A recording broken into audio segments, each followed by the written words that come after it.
Hello students, जो बच्चे IT JEE mains की प्रिपरेशन कर रहे हैं उनके लिए एक बहुत ही बड़ी खुशखबरी है। अनअकैडमी आप सभी के लिए लेकर आए student JEE mains super 30 get exam ready for JEE main 2021। आगे क्या स्टूडेंट वो मैं आपको बताने वाला हूं। Attempt it live every Friday to Sunday 10 बजे, मतलब आप फ्राइडे से लेकर संडे तक 10 बजे लाइव क्लास इनके अटेंड कर सकते हो। 30 टेस्ट होंगे, 10 ईच सब्जेक्ट, 30 टेस्ट होंगे और हर एक सब्जेक्ट के कितने होंगे 10 पीसीएम के। क्यूरेटेड बाय टॉप एजुकेटर्स, जो टॉप एजुकेटर हैं अनअकैडमी पर वो इनको क्यूरेट करेंगे, ठीक है। उसके बाद कंप्लीट जेईई मेन सिलेबस, जो आपका जेईई मेंस का सिलेबस है उसे कंप्लीट कराया जाए। जो भी बच्चे फ्री ऑफ कॉस्ट एनरोल करना चाहते हैं वो इस वीडियो के डिस्क्रिप्शन में लिंक है, वहां से फ्री ऑफ कॉस्ट एनरोल कर सकते हो, ठीक है। यहां पर आप आगे देख सकते हो 10 test each subject. Friday physics का होगा 10 बजे, सैटरडे केमिस्ट्री का होगा 10 बजे और उसके बाद संडे में होगा आपका मैथ्स का, ये ठीक है ना। Schedule starting 13 October completed by 3 जनवरी, मतलब ये 30 अक्टूबर से स्टार्ट होगा और 3 जनवरी तक चलेगा। उसके बाद एनालिसिस किया जाएगा इसका टॉप एजुकेटर्स द्वारा। यहां पर देख सकते हो इंडिया टॉप एजुकेटर्स हैं, ये सभी इंडिया टॉप एजुकेटर्स हैं जो कि आपका एनालिसिस करेंगे जो भी आप टेस्ट दोगे। Students thank you. Hello students, स्वागत है आप सभी का आपके अपने YouTube channel smart study classes पर। तो आप सभी को पता है कि फिजिक्स में हमारा चैप्टर 6 चल रहा है, इलेक्ट्रोमैग्नेटिक इंडक्शन। इसमें कई लेक्चर्स मैं आपको पहले प्रोवाइड कर चुका हूं। अगर आपने उन वीडियोस को ना देखा हो तो प्लेलिस्ट में जाकर आप सारी वीडियोस देख सकते हो। आज हम बहुत ज़्यादा इंपॉर्टेंट टॉपिक डिस्कस करने वाले हैं जिसका नाम है अन्योन्य प्रेरण, म्यूचुअल इंडक्शन। इससे पहले वाली वीडियो मैंने आपको स्व प्रेरण पढ़ाया था, वो आपको बहुत अच्छे से क्लियर हो गया होगा। अगर आपने स्व प्रेरण नहीं पढ़ाया तो उसको देख लेना, क्योंकि ये टॉपिक उसी से रिलेटेड है। अगर आपको वो समझ में आ गया तो इसको समझने में बिल्कुल भी परेशानी नहीं होगी। तो आज की वीडियो को लास्ट तक देखना, बिल्कुल भी स्किप मत करना, ओके। तो स्टूडेंट देखो यहां पर मैंने 2 डायग्राम्स बनाए हैं। पहले वाले डायग्राम में लिखा हो कुंजी दबाते समय और दूसरे में लिखा है कुंजी छोड़ते समय। अब समझिए इनका मतलब क्या है। देखो हमने 2 कुंडलियां एक दूसरे के पास रखी हुई है। पी का मतलब प्राइमरी और एस का मतलब सेकेंडरी, मतलब प्राथमिक कुंडली और द्वितीयक कुंडली। पहली वाली कुंडली में हमने एक धारा नियंत्रक लगा रखा है, यहां पर हमने सेल लगा रखी है और यहां पर कुंजी, ठीक है। और दूसरे वाली सेल में हमने केवल और केवल धारा मापी लगाया हुआ है। अब हम क्या करेंगे, जब इसकी कुंजी दबा देंगे तो क्या होगा, धारा प्रवाहित होगी। अब इसमें देखो ये धारा प्रवाहित हो रही है इस प्रकार से। जब प्राथमिक कुंडली में धारा प्रवाहित होती है तो द्वितीय कुंडली में, इसमें देखो चुंबकीय फ्लक्स परिवर्तन के कारण द्वितीय कुंडली में क्या उत्पन्न होती है, प्रेरित धारा। ये क्या है जानते हो, प्रेरित धारा, इंड्यूस्ड करंट। 2 कुंडलियां हैं इस तरीके से एक दूसरे के पास रखी हुई हैं। अगर हमने इस कुंडली में धारा प्रवाहित की अथवा बंद की अथवा धारा के मान में परिवर्तन किया तो इस द्वितीय कुंडली में चुंबकीय फ्लक्स परिवर्तन के कारण प्रेरित धारा उत्पन्न हो जाती है। इसी घटना को, इसी प्रोसेस को म्यूचुअल इंडक्शन कहा जाता है। सेकंड वाले डायग्राम में आप सभी देख रहे हो कि हमने कुंजी को छोड़ दिया, तो अब इसमें तो कोई धारा प्रवाहित नहीं होगी, लेकिन इसमें पहले के विपरीत दिशा में प्रेरित धारा उत्पन्न हो जाएगी। पहले देखो प्रेरित धारा की दिशा क्या आप सभी को दिखाई दे रही है, ये प्रेरित धारा की दिशा इस तरीके से और इसमें प्रेरित धारा की दिशा है कुछ इस तरीके से। तो अगर 2 कुंडलियां पास पास रखी हुई हैं, पहली वाली कुंडली में हमने क्या दिखाया है, धारा कुंजी दबाई है तो धारा प्रवाहित हो रही है, और दूसरी वाली कुंडली में हमने कुंजी छोड़ी है तो पहली वाली कुंडली में तो कोई धारा प्रवाहित नहीं होगी, बट जो द्वितीय कुंडली है उसमें प्रेरित धारा उत्पन्न होगी, वो भी पहले के विपरीत दिशा में, वो भी पहले के विपरीत दिशा में। ऐसा क्यों हुआ, 2 कुंडलियां हैं एक दूसरे के पास पास रखी हुई है। जब हमने एक साथ करंट को इसमें से हटाया तो क्या होगा, इसके चुंबकीय फ्लक्स में परिवर्तन हो जाएगा और परिवर्तन होने की वजह से इसमें इंड्यूस्ड करंट या प्रेरित धारा उत्पन्न हो जाएगी जिसकी डायरेक्शन पहले के विपरीत होगी। पहले मैं यहाँ पर थ्योरी को लिख देता हूं थोड़ा सा। 2 कुंडलियों को पास पास रखकर एक कुंडली में धारा प्रवाहित की जाती है, धारा प्रवाहित की जाती है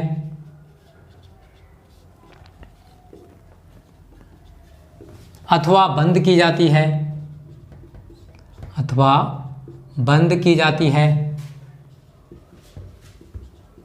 अथवा धारा के मान में, अथवा धारा के मान में परिवर्तन। देखो धारा प्रवाहित करेंगे अथवा बंद करेंगे अथवा धारा के मान में परिवर्तन करेंगे, तो ऐसा करने से क्या होगा, धारा के मान में परिवर्तन किया जाता है, परिवर्तन किया जाता है तो दूसरी कुंडली में चुंबकीय फ्लक्स परिवर्तन के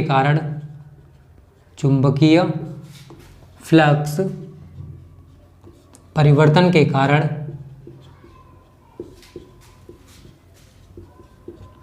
प्रेरित धारा उत्पन्न हो जाती है। क्या उत्पन्न हो जाती है? इंड्यूस्ड करंट आप सभी देख रहे हो, प्रेरित धारा उत्पन्न हो जाती है।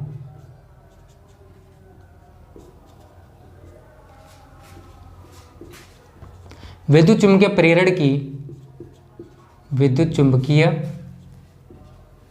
प्रेरण की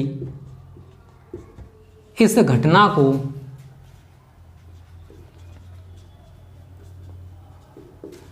अन्योन्य प्रेरण और ब्रैकेट में आप लिख सकते हो म्यूचुअल इंडक्शन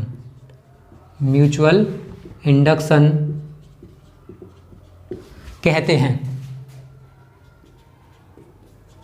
हैं। तो देखो थ्योरी आपको लंबी सी दिखाई दे रही है, बट हमने पूरी की पूरी थ्योरी जो है वो डायग्राम से बनाई है, तो आपको रटना नहीं है, केवल समझना है और आप आसानी से समझ सकते हो। इसमें कोई रटने वाली चीज नहीं है, आप आसानी से सब कुछ कर पाओगे, टेंशन मत लो। ठीक है, तो आप आगे लिखोगे, यहां पर लिख सकते हो पहली कुंडली को जिसमें धारा के मान में परिवर्तन किया है,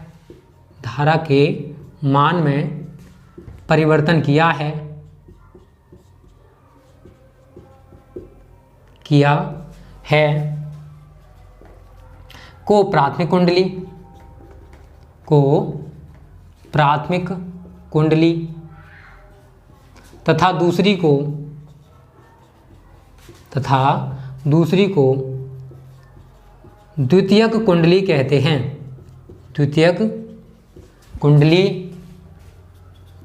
हैं। तो इसमें भी आपको रटना नहीं है। पहली कुंडली जिसमें हम धारा प्रवाहित कर रहे हैं उसमें उस कुंडली को हम कहेंगे प्राथमिक कुंडली, और दूसरी जो कुंडली है उसको द्वितीयक कुंडली कहेंगे। और अगर हम लेंज के नियमानुसार प्राथमिक कुंडली की कुंजी को दबा रहे हैं, तो दबाने पर जो प्रेरित धारा है वो मुख्य धारा के विपरीत दिशा में होगी। ठीक है, तो यहां लिख सकते हो आगे, लेंज के नियमानुसार प्राथमिक कुंडली में कुंजी दबाने पर प्रेरित धारा की दिशा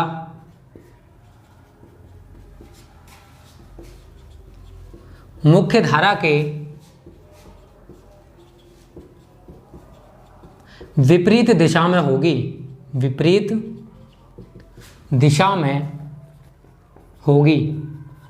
तथा कुंजी छोड़ने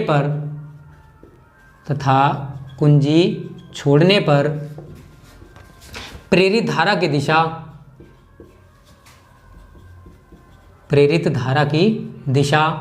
पहले के विपरीत होगी।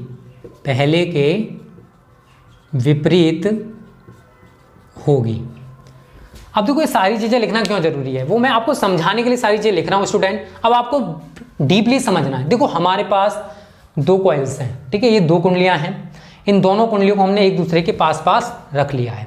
ठीक है, पहले वाली जो कुंडली है, कॉइल है, इसमें हमने क्या लगा रखा है, एक धारा नियंत्रक, सेल और एक कुंजी।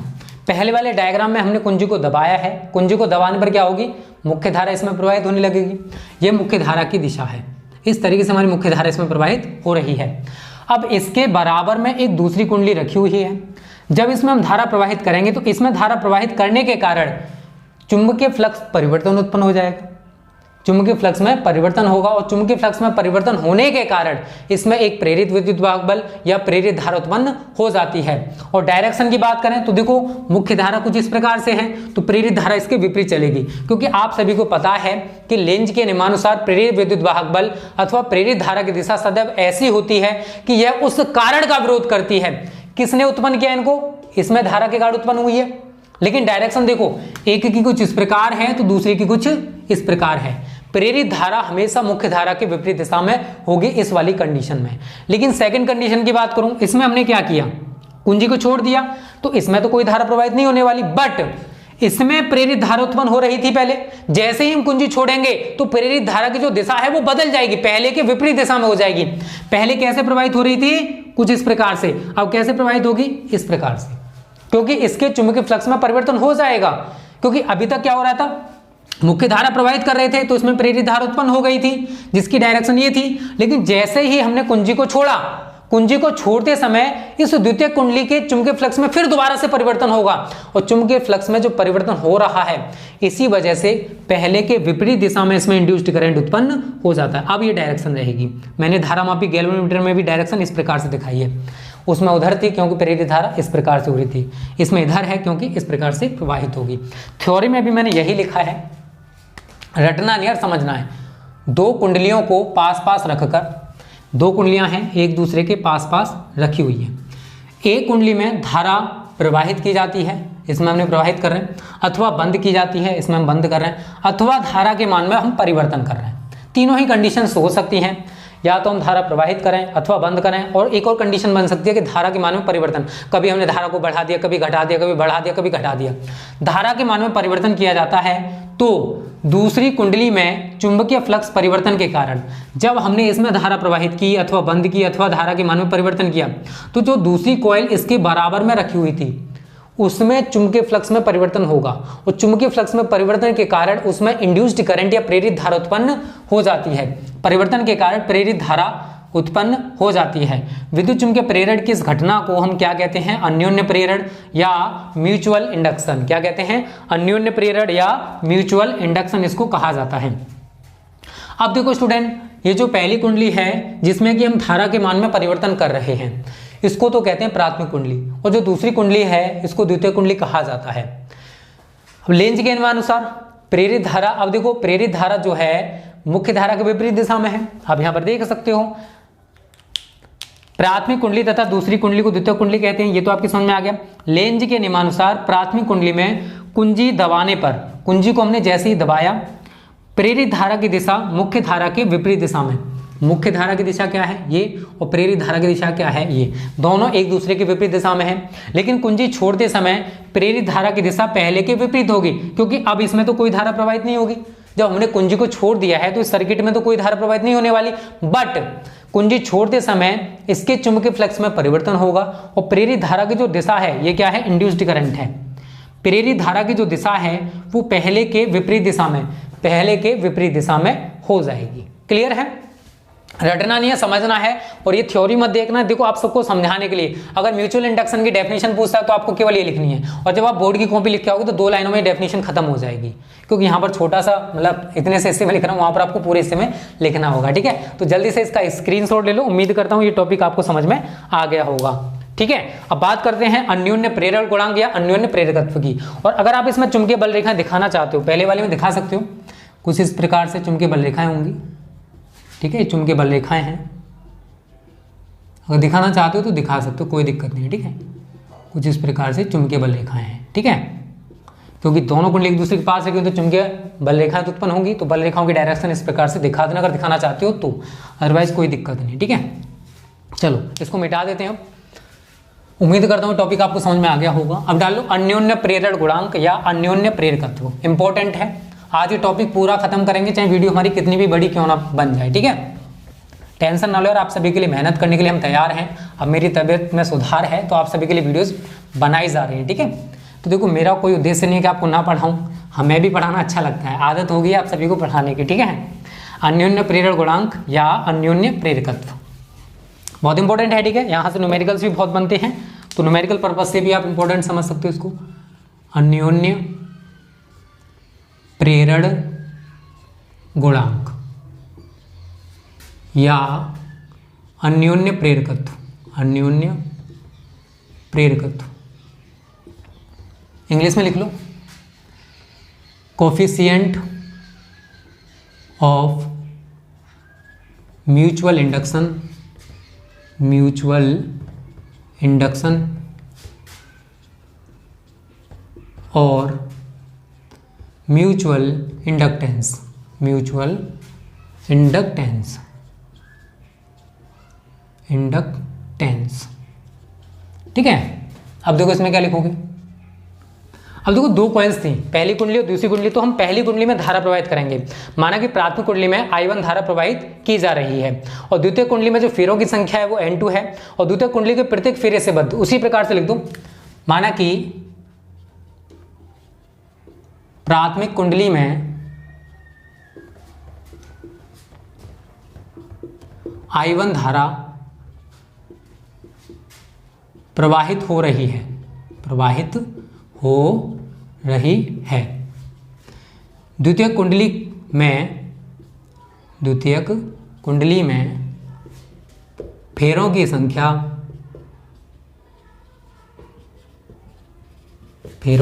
संख्या, शादी वाले फेरे नहीं है, ठीक है ना, कॉइल में जो फेरे उनकी बात कर रहा हूं। फेरों की संख्या N2 है तथा कुंडली के प्रत्येक फेरे से बद्ध, प्रत्येक, बहुत सारे फेरे हैं, उनके प्रत्येक फेरे से जो बाउंड है, जो जुड़ा हुआ है, प्रत्येक फेरे से बद्ध चुंबकीय फ्लक्स φ2 है। कितना है? φ2 या φb, देखो b यहां पर नहीं दिखा सकते हो, 2 फिर b कंफ्यूज हो जाओगे। चुंबकीय फ्लक्स कितना? φ2। इसलिए द्वितीय कुंडली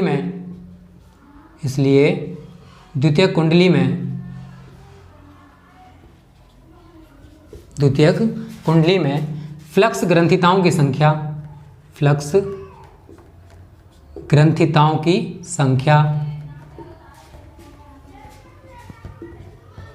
प्रवाहित धारा I1 के अनुक्रमानुपाती होगी। देखो इसी प्रकार से मैंने स्वप्रेरण में लिखा था, बट यहाँ पर द्वितीय प्राथमिक ये दिखाई दे रहा है, बट वहां पर ऐसा कुछ नहीं था। हमने देखा था, मैंने कुंडली में I धारा प्रवाहित हो रही है, कुंडली में फेरों की संख्या N है और प्रत्येक फेरे से बस चुंबकीय फ्लक्स φ है, कुछ इस प्रकार से दिखाया था। तो सेम प्रोसेस है, बस थोड़ा थोड़ा अंतर करना है, तो आप इसको भी आसानी से समझ पाओगे अकॉर्डिंग टू सेल्फ इंडक्शन, स्वप्रेरण के आधार पर ही। अनुक्रमानुपाती संख्या प्रवाहित धारा I1 के अनुक्रमानुपाती होगी। अर्थात इसका मतलब क्या है? देखो इसका मतलब है जो N2 φ2 है, फ्लक्स ग्रंथिता आप सभी जानते हो क्या होता है? N phi. जो N2 φ2 है, द्वितीय कुंडली में जो फ्लक्स ग्रंथिताओं की संख्या है N2 φ2, ये प्रवाहित धारा के अनुक्रमानुपाती, अर्थात N2 φ2 प्रोपोर्शनल I1। यही तो हमने बोला है कि जो फ्लक्स ग्रंथिताओं की संख्या है ये क्या होगी? N2 φ2 होगी। प्रवाहित धारा कितनी है? I1, इसके अनुक्रमानुपाती। और जब आप इसको हटाओगे तो कोई ना कोई कांस्टेंट आएगा, तो यहाँ पर क्या था? M, I1 N2 φ2। एक से बना दो इक्वेशन नंबर फर्स्ट, जहां M इज इक्वल टू, इसको कहते हैं दोनों कुंडलियों के बीच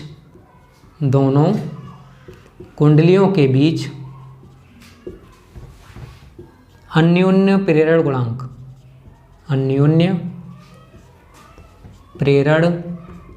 देखो उसी टाइप से चल रहा हूँ, मैंने कोई नई चीज़ नहीं की है। वहाँ पर आप सभी ने देखा था N phi B is equal to, मैंने लिखा था वहाँ पर Li। यहाँ पर L क्या था? कुंडली का स्वप्रेरण गुणांक। बट यहाँ पर M क्या है? जो दोनों कुंडली हमने ले रखी हैं उनके बीच है अन्योन्य प्रेरण गुणांक। दैट्स, तो थोड़ा सा तो डिफरेंस होगा, दोनों चीज़ एक जैसी तो नहीं हो सकती हैं, ठीक है। अब आगे से डेफिनेशन बना सकते हो, यदि I1 इज इक्वल टू 1 हो तो N2 φ2 is equal to M। क्या डेफिनेशन बनेगी बच्चों? यहाँ पर डेफिनेशन बनेगी, अतः दो कुंडलियों के बीच अन्योन्य प्रेरण गुणांक किसी एक कुंडली में, यहाँ पर ये मत कहना कि द्वितीय कुंडली में, कोई भी कुंडली हो सकती है। अगर हम दूसरी वाली कुंडली में धारा प्रवाहित करेंगे तो इस वाली कुंडली में क्या होगा? चुंबकीय फ्लक्स में परिवर्तन होगा, तो हम यहाँ पर किसी एक कुंडली बोलेंगे। तो दो कुंडलियों के बीच अन्योन्य प्रेरण गुणांक किसी एक कुंडली में फ्लक्स ग्रंथिताओं की संख्या के बराबर होता है, जबकि दूसरी कुंडली में प्रवाहित धारा एकांक हो। तो ये मत करना कि दो कुंडलियों के बीच अन्योन्य प्रेरण गुणांक द्वितीय कुंडली में फ्लक्स ग्रंथिताओं की संख्या के बराबर होता है, जबकि प्राथमिक कुंडली में प्रवाहित धारा एकांक हो। अगर आप ऐसे डेफिनेशन बनाओगे तो गलत हो सकती है, क्योंकि यहाँ पर हम प्राथमिक और द्वितीय किसी को भी मान सकते हैं। अगर हम एक दूसरे का रिवर्स करते हैं तब भी सेम प्रोसेस होने वाला है, तब भी कोई चेंजेस नहीं होगा। तो यहाँ पर आपको ऐसे नहीं बोलना है प्राथमिक द्वितीय, यहाँ पर बोलना है आपको, अतः दो कुंडलियों के बीच अन्योन्य प्रेरण गुणांक किसी एक कुंडली में फ्लक्स ग्रंथिताओं की संख्या के बराबर होता है, जबकि दूसरी कुंडली में प्रवाहित धारा एकांक हो। अंडरस्टैंड, समझ गए ना? चलो मैं लिख देता हूं फिर भी। अतः इन्वर्टेड कॉमास लगा दो, दो कुंडलियों के बीच अन्योन्य प्रेरण गुणांक, अन्योन्य प्रेरण गुणांक, टेढ़ा हो रहा होगा ठीक है ना, हल्का हल्का, क्योंकि मैंने ऊपर से इधर लिख दिया है। अन्योन्य प्रेरण गुणांक किसी एक कुंडली में, किसी एक कुंडली में फ्लक्स ग्रंथिताओं की संख्या के, फ्लक्स ग्रंथिताओं की संख्या के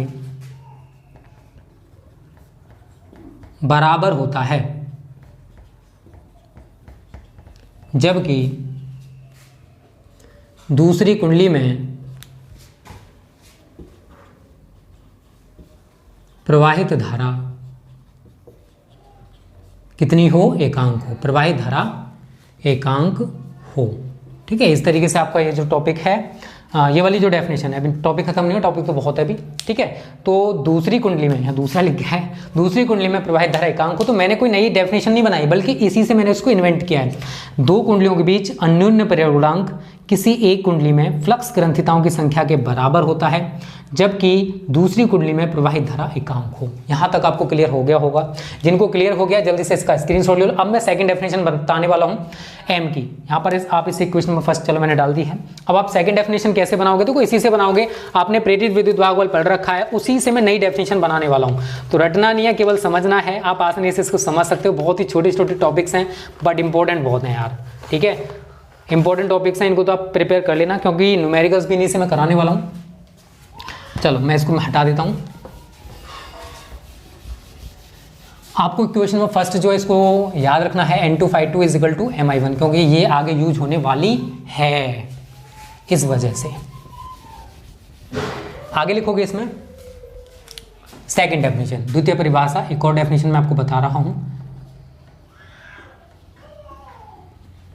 किसकी दूसरी परिभाषा है? अन्योन्य प्रेरक गुणांक या अन्योन्य प्रेरकत्व की। तो यहां लिखोगे, यदि द्वितीयक कुंडली में, यदि द्वितीयक कुंडली में उत्पन्न प्रेरित विद्युत भाग बल, उत्पन्न प्रेरित विद्युत वाहक बल E2 हो तो देखो आप सभी ने फैराडे का फर्स्ट लॉ पढ़ रखा होगा गलती से, E बराबर -n delta phi B upon delta T.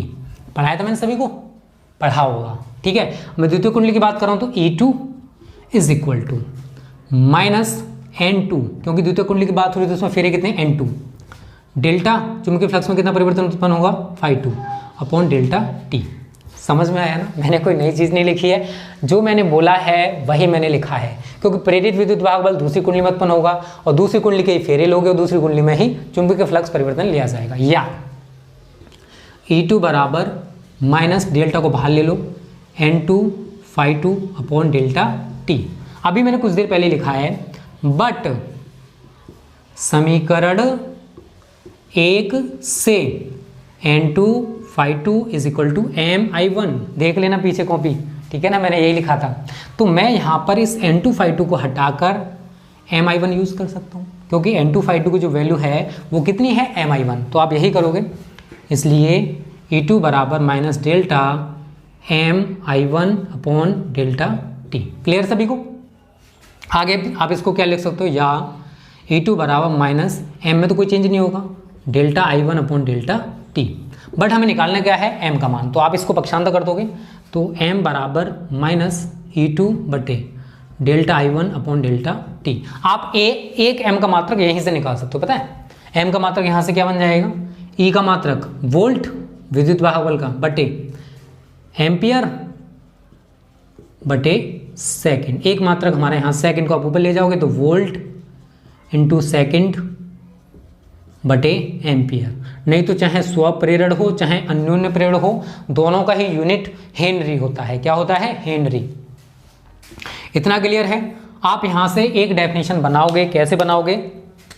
या मैं इसको लिख सकता हूं, या m is equal to E2, bracket में लिख देना संख्यात्मक रूप से। इसका हम परिमाण ले रहे हैं क्योंकि माइनस क्या चिन्ह रिप्रेजेंट कर रहा है, केवल इसकी दिशा को, कि प्रेरित धारा की दिशा सदैव उसके विपरीत होती है जिससे कि उत्पन्न हुई है, इसलिए यहां पर माइनस आता है संख्यात्मक रूप से। कब है ये? यदि delta I1 upon delta T is equal to 1 हो तो, ठीक है ना। थोड़ा अगर ना दिखाई दे रहा हो तो समझ जाना।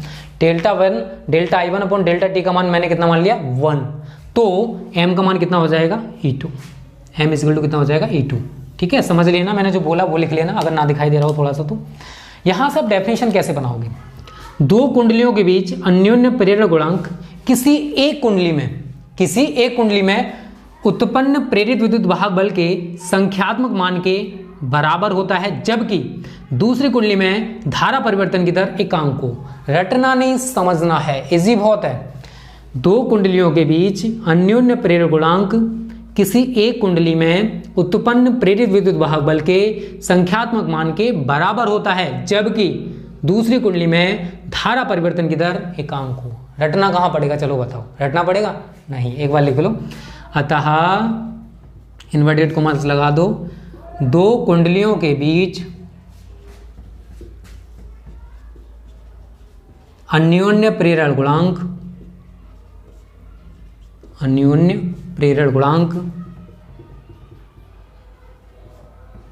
किसी एक कुंडली में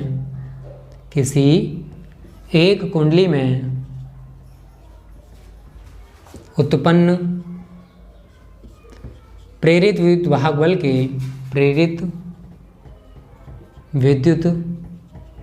बल के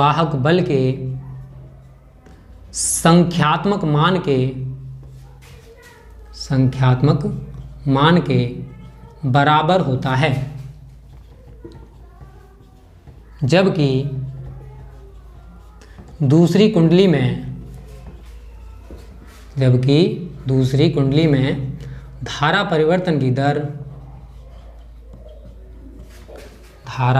परिवर्तन की दर एकांक हो। इस तरीके से आप सेकंड डेफिनेशन बना सकते हो। यार मैंने कोई नई चीज़ नहीं की है, मैंने सारी चीज़ें आपको इसी से बना के दिखाई हैं कि दो कुंडलियों के बीच जो अन्योन्य प्रेरक गुणांक है किसी एक कुंडली में उत्पन्न प्रेरित विद्युत वाहक बल के संख्यात्मक मान के बराबर होता है, जबकि दूसरी कुंडली में धारा परिवर्तन की दर, देखो दर क्यों बोला है, क्योंकि हमने डेल्टा टी से इसमें डिवाइड कर दिया है। दूसरी कुंडली में धारा परिवर्तन की दर कितनी हो, एकांक हो, तो डेफिनेशन बन गई।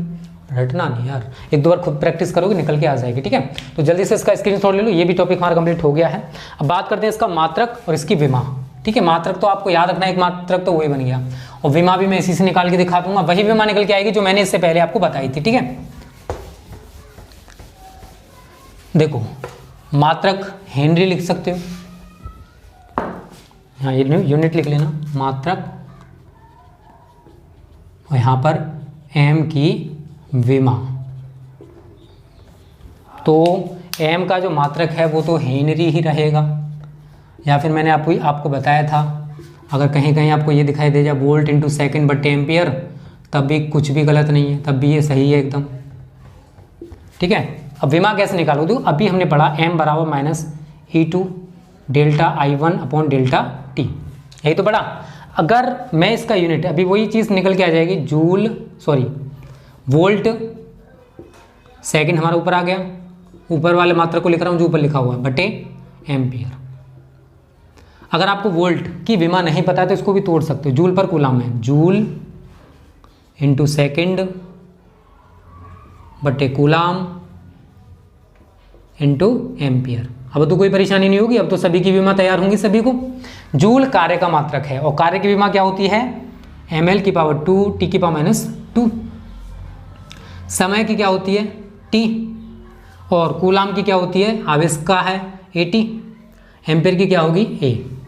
एक t से t कैंसिल हो जाएगा, एक t से मैं t को काट दूंगा तो नीचे क्या बचा, a की पावर 2, ऊपर क्या है ml की पावर 2 t की पावर माइनस 2, ये कैंसिल हो गया इससे, और a की पावर 2 को ऊपर लेके जाओगे तो क्या हो जाएगा a की पावर माइनस 2। इस तरीके से हमने यहाँ पर इसकी विमा निकाल ली। मात्रक आप तैयार कर लेना हेनरी या फिर वोल्ट इंटू सेकंड बटे एम्पियर। तो यहाँ तक आपको सब कुछ क्लियर हो गया होगा। क्लियर है तो स्क्रीनशॉट ले लो। अब आज की लास्ट हेडिंग है दो समतल कुंडलियों के बीच अन्योन्य प्रेरक गुणांक या अन्योन्य प्रेरकत्व, ठीक है ना। इसको डिस्कस कर लेते हैं, उसी के साथ हमारी आज की वीडियो समाप्त हो जाएगी, ठीक है। इसको मिटा दें। अब देखो दो कुंडलियां हैं एक दूसरे के समक्ष, मतलब दोनों की जो अक्ष हैं वो एक ही हैं, समक्ष रखी हुई हैं। डेरिवेशन उसी तरीके से जो मैंने आपको पहले कराया था स्वप्रेरण में। दो समतल कुंडलियों के बीच, दो समतल कुंडलियों के बीच अन्योन्य प्रेरण गुणांक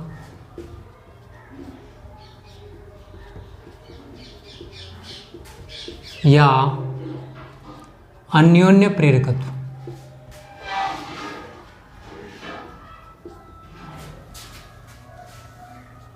माना कि तो समतल कुंडलियां हैं, ठीक है, जिनकी त्रिज्याएं R1 व R2 हैं और इनमें फेरों की संख्या कितनी है N1 व N2 है और एक दूसरे के निकट समक्ष रखी, मतलब दोनों की जो अक्षें हैं वो एक जैसी हैं। तो ये लिखोगे, माना कि दो समतल कुंडलियों में, माना कि दो समतल कुंडलियों में फेरों की संख्या N1 व N2 है। ये कुंडलियां एक दूसरे के निकट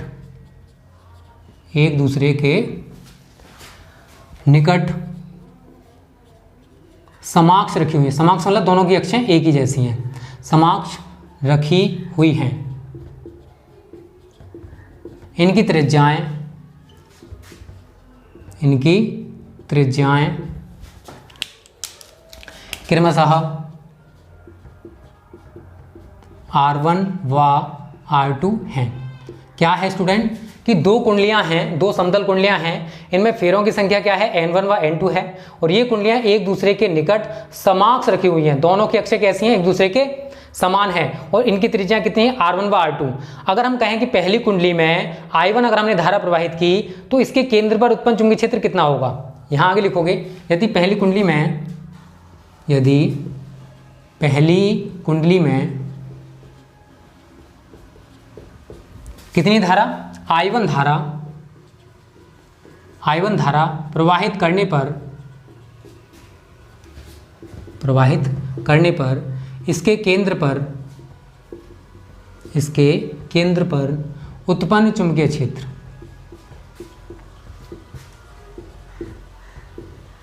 तो देखो आप सभी ने पढ़ा होगा वृत्ताकार धारावाही लूप या वृत्ताकार कोई कुंडली है, उसमें यहाँ पर समतल कुंडलियां मानी हमने, ठीक है ना। कैसी हैं, समतल कुंडलियां हैं जिनमें फेरों की संख्या कितनी है आपकी N1 व N2 है और ये कुंडलियां एक दूसरे के निकट और समक्ष रखी हुई हैं। दोनों की अक्षें कुछ इस प्रकार से मान लो, ये हमारी पहली कुंडली हो जाएगी कुछ इस प्रकार से, और जो दूसरी कुंडली है कुछ ऐसे करके बना सकते हो आप, ठीक है ना, कुछ इस प्रकार से बना लेना, बनाना चाहते हो तो, ठीक है। यहाँ पर सेम इस तरीके से अब इन दोनों कुंडलियों की जो अक्षें स्टूडेंट कैसे आएंगे, एक दूसरे के समक्ष आएंगे, ठीक है। दो कुंडलियां कुछ इस प्रकार से रखी हुई हैं। यदि पहली कुंडली में हमने I1 धारा प्रवाहित की है तो इसके केंद्र पर चुंबकीय क्षेत्र, देखो आप सभी को पता है, मैं बता चुका हूँ, B बराबर μ0 N1 फेरे हैं पहली कुंडली में, कितने फेरे N1, और धारा कितनी है I1 और μ0 Ni/2a, और तो यहाँ पर 2a ना लेकर आप 2R1 लोगे, 2R1, इसे आप इक्वेशन नंबर फर्स्ट बना दोगे। ये हमने पहली कुंडली की बात किया कि पहली कुंडली के केंद्र पर कितना चुंबकीय क्षेत्र उत्पन्न होगा, और अगर हम इस चुंबकीय क्षेत्र को दूसरी कुंडली के तल में भी एक समान माने तो दूसरी कुंडली के प्रत्येक फेरे से बद्ध चुंबकीय फ्लक्स कितना होता है। लिखोगे इस चुंबकीय क्षेत्र को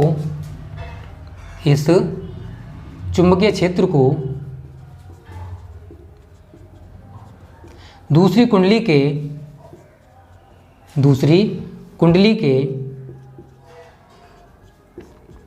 तल में एक समान माना जाए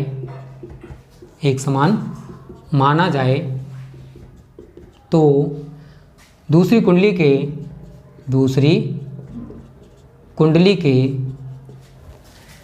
प्रत्येक फेरे से बद्ध का मतलब जुड़ा हुआ, बाउंड, ठीक है ना, बद्ध चुंबकीय फ्लक्स तो यार ये तो आप सभी ने पढ़ रखा है, क्या है, φ2 बराबर आप सभी को पता है b इंटू ए होता है, क्या होता है, b इंटू ए। चुंबकीय क्षेत्र हमारा b रहेगा और यहाँ पर जो क्षेत्रफल है वो A2 लिया जाएगा, क्योंकि दूसरी कुंडली की हम बात कर रहे हैं। यदि इस चुंबकीय क्षेत्र को दूसरी कुंडली के तल में भी हमने एक समान मान लिया कि जितना हमारे पहले कुंडली में था उतना ही दूसरी कुंडली में होगा, तो दूसरी कुंडली के प्रत्येक फेरे से बाउंड कितना चुंबकीय फ्लक्स होगा, तो यहाँ पर φ2 बराबर b इंटू A2 हो जाएगा। v का मान आप ऊपर से उठा के रखो, μ0 n1 I1 बटे 2r1 इंटू a बराबर पाई आर स्क्वायर होता है। दूसरी कुंडली की बात करूँ तो पाई r2 स्क्वायर, क्या हो जाएगा, पाई r2 स्क्वायर। यहाँ तक आपको क्लियर हो गया होगा। ये हमने निकाला φ2 का मान, क्या निकाला, φ2 का मान। इसे आप इक्वेशन नंबर 2 बना दीजिए। अगर हम दोनों कुंडलियों के बीच अन्योन्य परिगुणांक निकालें तो यहाँ लिखोगे, इसलिए दोनों कुंडलियों के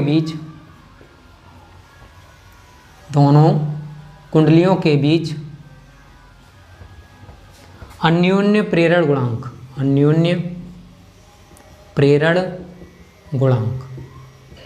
आप सभी ने क्या पढ़ा है, चलो आप सभी बता दीजिए। आप सभी ने पढ़ा होगा m बराबर n2 φ2 अपॉन I1, सभी ने पढ़ रखा है यार, मैं अभी कुछ टाइम पहले ही बताया था, m बराबर n2 φ2 अपॉन I1 पढ़ा है ना सभी ने।